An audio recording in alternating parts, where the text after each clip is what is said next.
I actually don't like filling in application forms because I don't feel like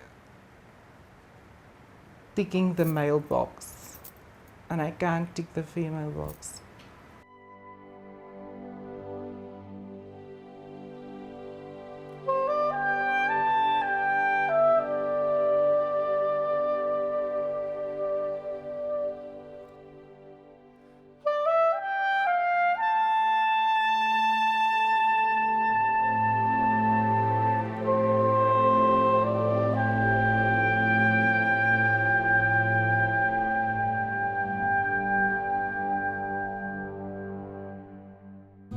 I grew up with a lot of girls in the house, and I usually during the day went to my grandmother, and there I think I was free to be me.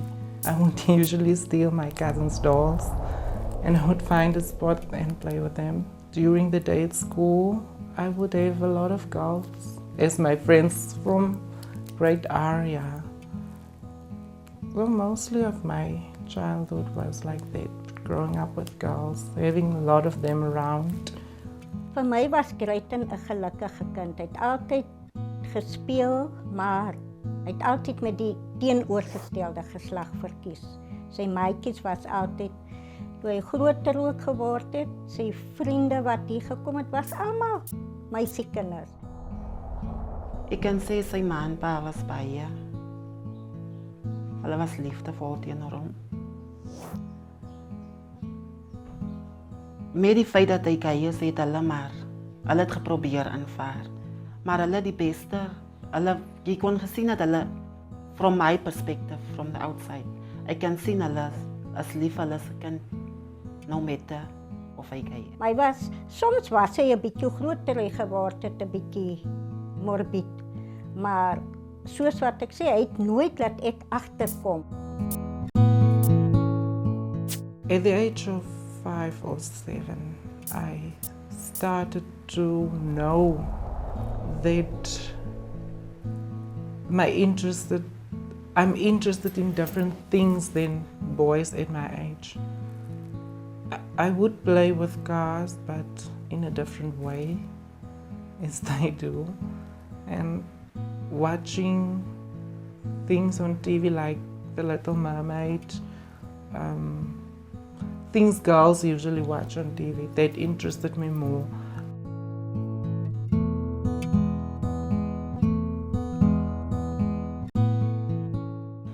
When I was in high school, he was still in primary school. But I was also most gay, so they were teasing me. But you can see that he's also gay, you know. But I realized when I was maybe at 7, he was at 3 or something. Playing with boys, I kind of felt like the odd one out.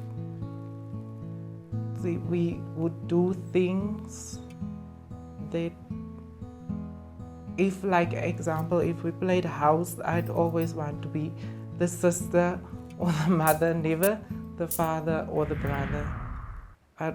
So at that age, we usually don't know more, so we just go along with the play and things like that.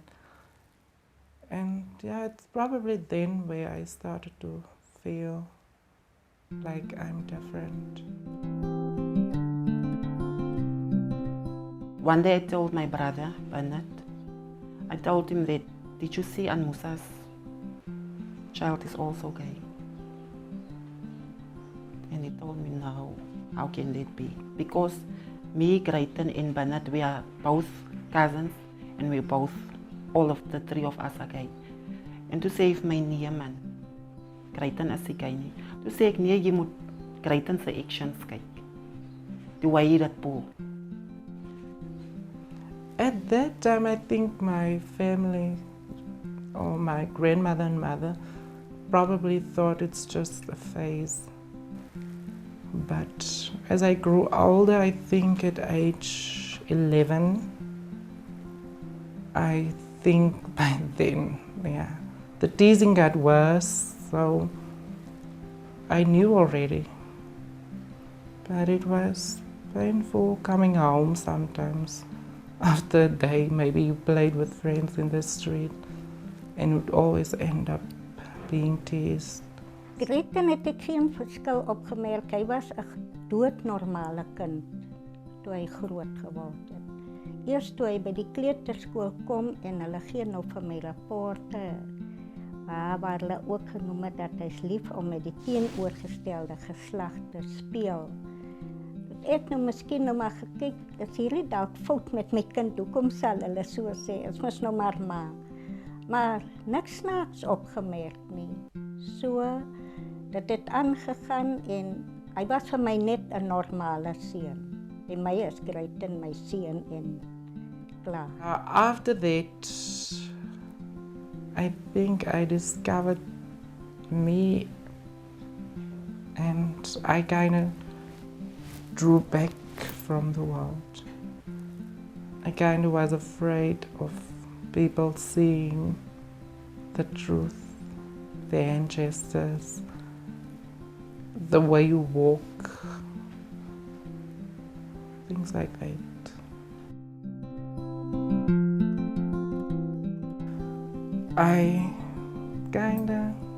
This is the first time I actually fell in love with a boy.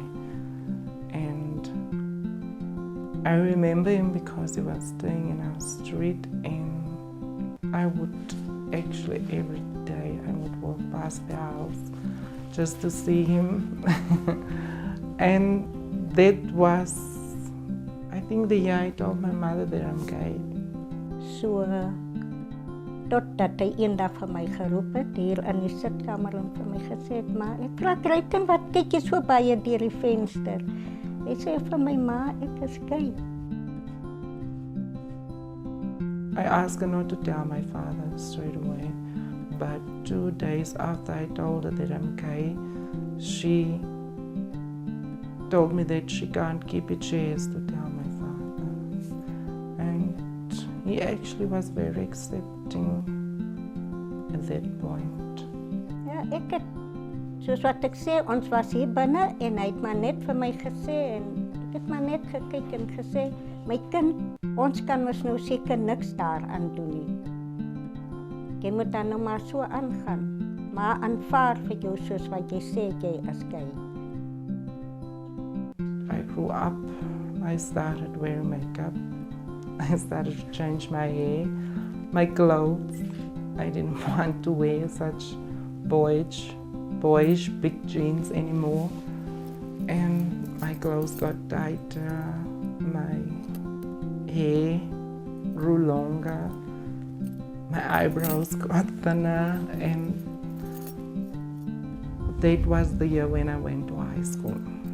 Daar sal nooit van sy kant af klein kinders wees nie. Ek het altyd gedroom en gedink, ek wonder hoe sal my kind se kleinkinders lyk. Daar was al sulke gedagtes, maar toe hy dit nou kom sê, toe het daardie droom weggegaan van my af. Grades actually dropped when I got to high school. I think it was part of dealing with so much on a daily basis, because I would have to make sure I don't have too much makeup on when I go to school, not alarming people that I have eyeliner on, walking in a certain way not to get teased. My hair, I would always have in a short frizzy. 'n Ouer is mos lief vir die kind. En ek het net gedink die beste is vir my kind goed. As hy gelukkig is, dan kan hy die lewe so voortgaan soos wat hy voel. Dit het niks aan my gedoen nie. Ek het aan sy pa gedink, want hy kon dit nie eintlik regtig aanvaar toe ek vir hom sê, jong, die kind sê vir my hy is gay. Maar vir my as ma het ek gevoel, as hy dit verkies, kan ek niks aan die kind doen.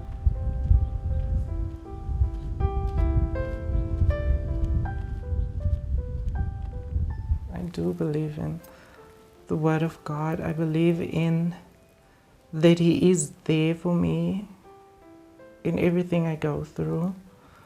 But just one thing, the fact that the Bible says it's a sin the way we're living. For me, Christianity starts with your, or reflects on your spiritual being. And your spiritual being, for me, doesn't have influence on your sexuality. Every time that I think of going to church, I feel like, as I always said to my mother, the moment I step into the doors, the Lord will send down lightning and hit me. So, yeah. But I pray a lot. I do pray.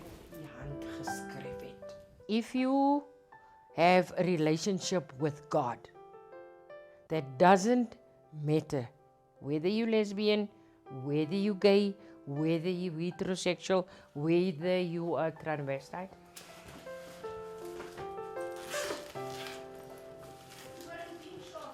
I grew up knowing that it's wrong being like the way I am.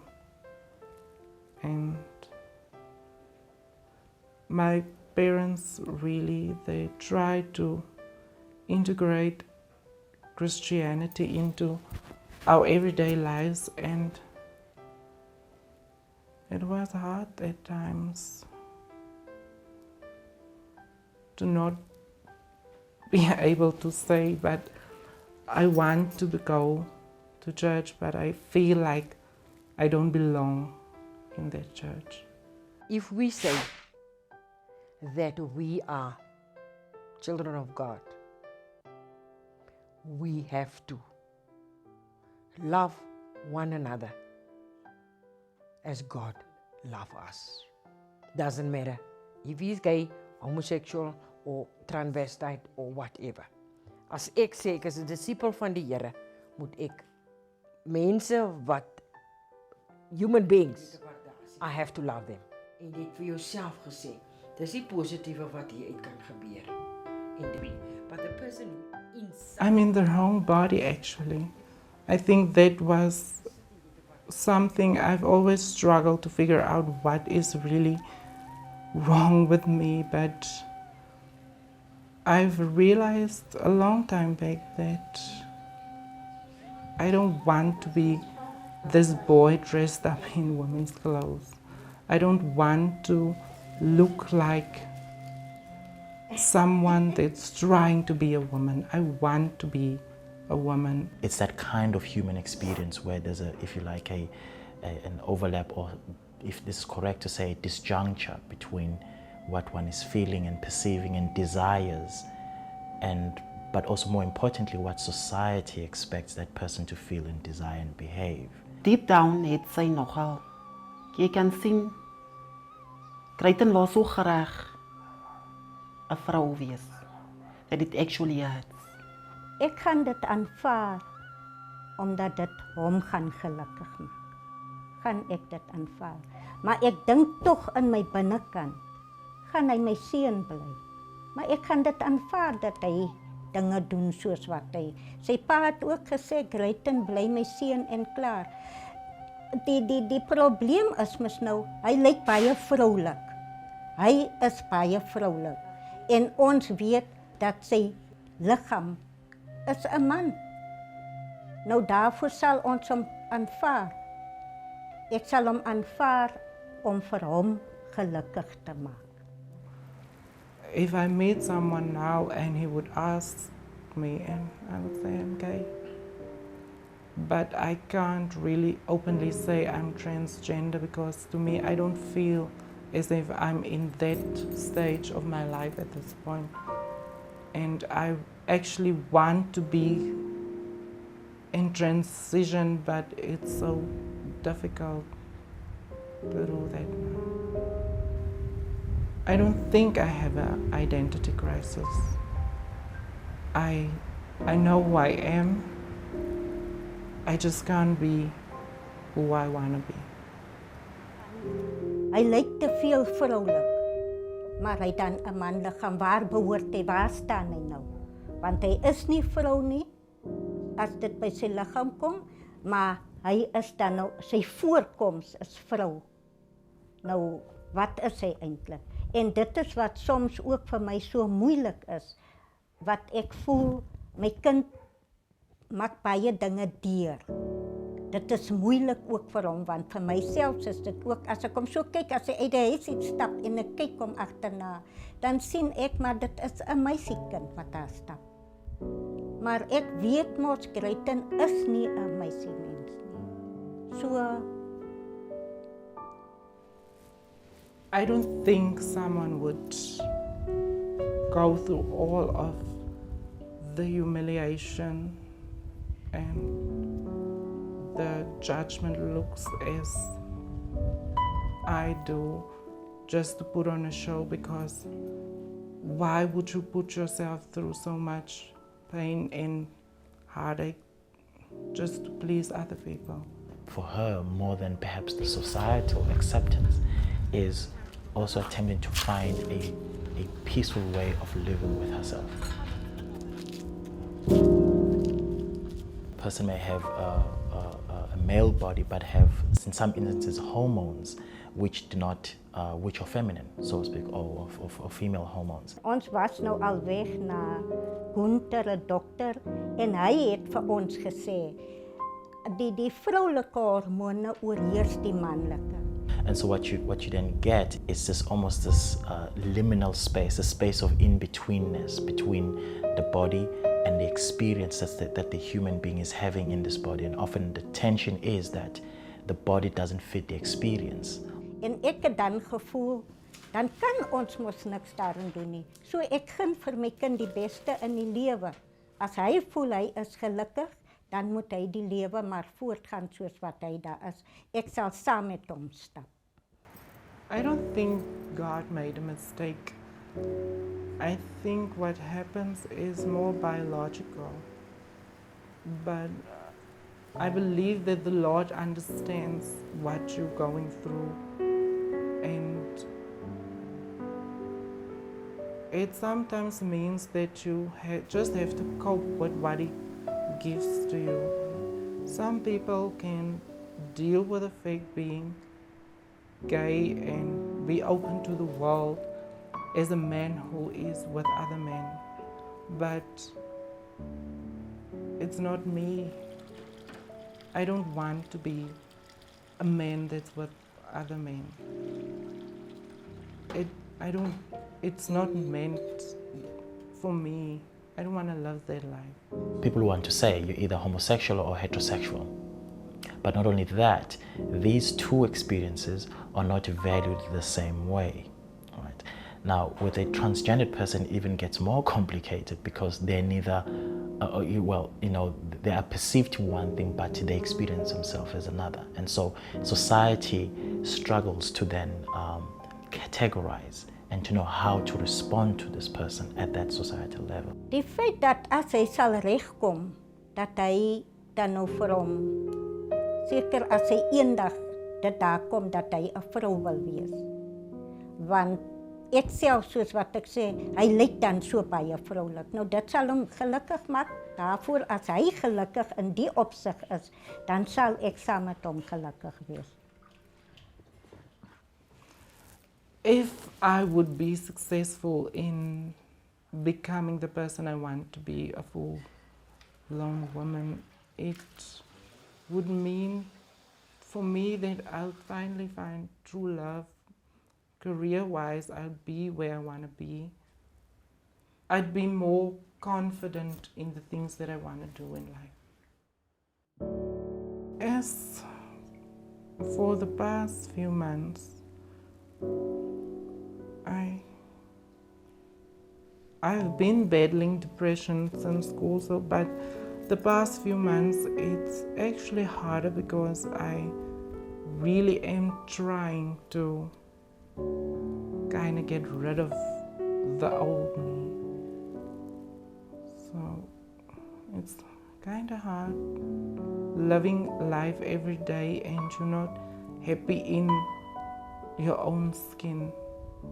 Waar nogal 'n breekpunt by my gekom het is die dag toe hy die aand toe hy hier kom en vir hom deur die venster uit probeer gooi net in die hospitaal beland. When I came home, I just realized that it's not worth it.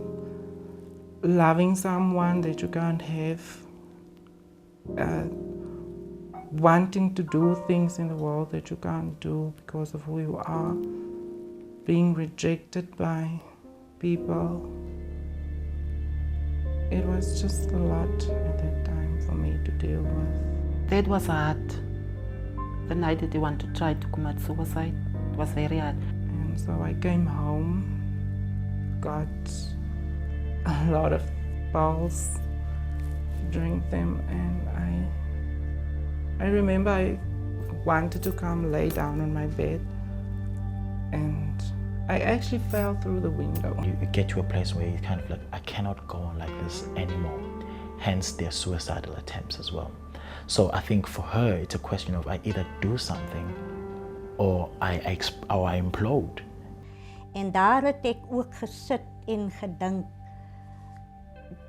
Ek weet nou nie, die kind lyk vir my wil nie aanvaar wie en wat hy is nie. En dit is nie ons saak, dit is wat liewe Jesus in my lewe ingesit het. So ek moet nou bid vir sterkte, dat die kind moet aanvaar. Hy moenie as die wêreld op hom afpak, nou kom moedeloos word vir my blameer of vir God blameer nie. I told him when I go and visit him, nee Karl, jy sal nie kan nie. Jy doen het, jy gaan over jou doodmaak. Vir wie? Môre sit ons met die hartseer. En ek glo stellig, ek sou die hartseerste gewees het. I started using estrogen, I think last year, November or October. Firstly, I think it was dangerous because doing it on his own without consulting a doctor first. But he's so determined to become the woman that he wants to be, that you can see nothing is going to stop him from being the person that he really wants to be. Her current state or status of being and living is just for her unattainable. So that in the transformation, she's seeking a way of living a life of freedom and in freedom. My breasts are bigger now, and my facial hair are a lot softer, but I totally want them non-existent. My body hair are also softer. I can shave my legs without there being any rashes.